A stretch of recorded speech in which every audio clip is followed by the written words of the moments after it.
আসসালামু আলাইকুম ওরহমতুল্লাহ ইন্নাল হামদুলিল্লাহ নাহমাদুহু ওয়া নুসাল্লি ওয়া নুসাল্লিমু আলা রাসূলিহিল কারীম আম্মা বা'দ ফাআউযু বিল্লাহি মিনাশ শাইতানির রাজীম বিসমিল্লাহির রহমানির রহিম। প্রিয় দর্শক, আপনারা আবুল আহাবের কথা শুনেছেন। ইসলামের দুশ্মনদের মধ্যে এক প্রসিদ্ধ ব্যক্তি হলো আবুল আহাব। রাসূলুল্লাহ সাল্লাল্লাহু আলাইহি সাল্লাম যখন সাফা পর্বতে সবাইকে আহ্বান করেছিলেন আসার জন্য, চতুর্দিক থেকে মানুষ ছুটে আসছে, সেখানে আবুল আহাব গেল। রাসূলুল্লাহ সাল্লাল্লাহু আলাইহি সাল্লাম উপস্থিত সবাইকে লক্ষ্য করে বললেন, আমি তোমাদেরকে আগাম এক শাস্তির ভয় প্রদর্শনকারী। আবুল আহাব তখন বলল, মুহাম্মদ তুমি ধ্বংস হও, এই জন্য কি আমাদেরকে ডেকেছ? মহান আল্লাহ তাআলা তার বন্ধুর প্রতি এই বিদ্বেষ পোষণ করার কারণে আবুল আহাবের ধ্বংসের ব্যাপারে আল্লাহ তাআলা সূরাতুল লাহাব নাযিল করেছেন। তাব্বাত ইয়াদা আবি লাহাবিন ওয়া তাব। মহান আল্লাহ তাআলা তার উত্তরে বললেন, আবুল আহাবের হস্তদা ধ্বংস হোক, অর্থাৎ তার অস্তিত্ব ধ্বংস হোক, ওয়াতাব, এবং সে ধ্বংস হয়ে গেছে। আবুল আহাব এই কথা শোনার পরে সে বলল, আমার ভাতিজা যা বলেছে তা যদি বাস্তবিক হয়, সত্য হয়, তাহলে আমি আমার প্রাণ রক্ষার জন্য আমার ছেলে সন্তান এবং আমার সম্পদ সব উৎসর্গ করে দিব। মহান আল্লাহ তাআলা বললেন, আগনা আনহু মালুহু ওয়া মা কাসাব। এখন তার আর কোনো সম্পদ এবং সে যা অর্জন করেছে তার থেকে কোনো কিছুই গ্রহণ করা হবে না, তার এগুলো কোনো কিছুই কাজে আসবে না। সায়াসলা নারান যাতা লাহাব ওয়া ইমরাআতুহু। শীঘ্রই সে লেলিহান জাহান্নামের আগুনের মধ্যে প্রবেশ করবে এবং তার স্ত্রীও।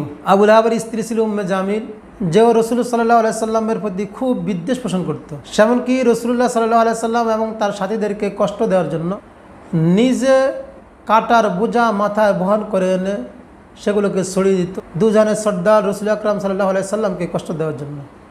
এবং এই কাজ সে নিজে একাই করতো, কারো সাহায্য পর্যন্ত নিত না। এত সে আনন্দিত হতো যে এই কাজ করে আল্লাহর রসুলকে কষ্ট দিই। আল্লাহ তাআলা বলেন, তার স্ত্রীও সেই লেলিহান জাহান্নামের আগুনে প্রবেশ করবে। হাম্মালাতাল হাতাব। তার স্ত্রী ছিল লালকির বোঝা বহন করেন, অর্থাৎ যে রাসূলুল্লাহ সাল্লাল্লাহু আলাইহি সাল্লামকে কষ্ট দেওয়ার জন্য যেই কাটার সে বোঝা বহন করে আনত। ফি জিদিহা হাবলুম মিন মাসাদ। তার গলার মধ্যে খেজুর বাকরের রশি, অর্থাৎ সে একদিন এই বোঝা বহন করে এনে ক্লান্ত হয়ে একটু বিশ্রামের জন্য বসছে, আর আল্লাহ তাআলার ফেরেশতা পিছন থেকে তার বোঝাকে টান দেওয়ার ফলে তার গলার মধ্যে সেই রশি আটকে ফাঁস লেগে সে সেখানে মারা গেল। অর্থাৎ যেই লালকির বোঝা বহন করে রাসূল সাল্লামকে কষ্ট দিতেন, সেই বোঝার রশি দিয়ে তার জীবনের শেষ পরিণাম হয় তার ফাঁসি হয়।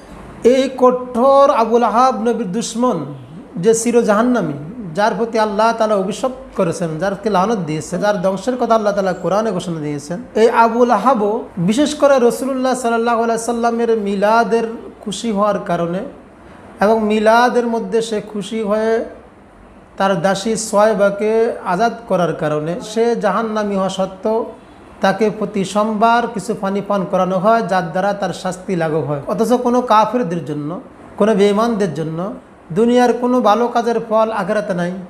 এটা খাস বিশেষ করে রাসূলুল্লাহ সাল্লাল্লাহু আলাইহি সাল্লামের এই ভালোবাসাটুকুর কারণে।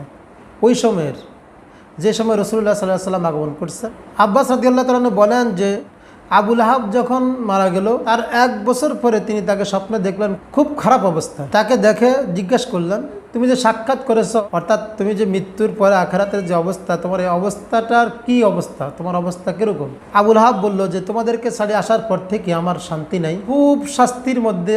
তবে প্রতি সোমবার আমাকে কিছু পানি পান করানো হয়, আর সেটার কারণ হলো যে তার দাসী সোয়াইবা যখন তাকে রাসূলুল্লাহ সাল্লাল্লাহু আলাইহি সাল্লামের মিলাদের, রাসূলুল্লাহ সাল্লাল্লাহু আলাইহি সাল্লামের আগমনের সংবাদ তাকে দিল, সেই সংবাদ পাওয়া মাত্র খুশিতে সোয়াইবাকে মুক্ত করে দিল।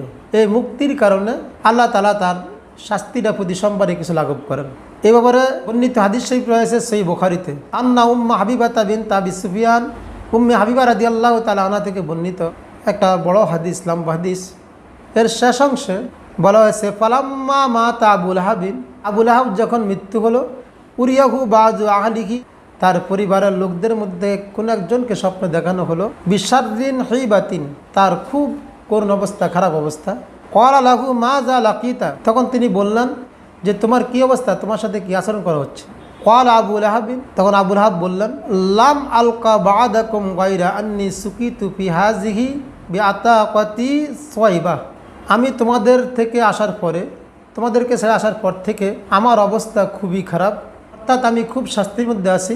তবে সোয়াইবাকে আজাদ করার কারণে আমাকে কিছু পানি পান করানো হয়। সহিহ বুখারী 2 খণ্ড 764 নং পৃষ্ঠায় একটা কঠোর কাফের এবং এত বড় দুশ্মন, যার ধ্বংসের ঘোষণা দিয়ে আল্লাহ তাআলা সূরা নাযিল করেছেন, তাকেও নবীর মহব্বত ভালোবাসার কোনো এক মুহূর্তের কারণে, যে মুহূর্তে সে খুশি হয়ে সোহাইবাকে আজাদ করেছে, যে দিন সে আজাদ করেছে রাসূলুল্লাহ সাল্লাল্লাহু আলাইহি সাল্লামের সেই মিলাদের দিন, ওই দিন সোমবার, এই জন্য প্রতি সোমবারে তাকে আল্লাহ তাআলা তার আযাবকে কিছুটা লাঘব করেন, তাকে কিছু পানি পান করান।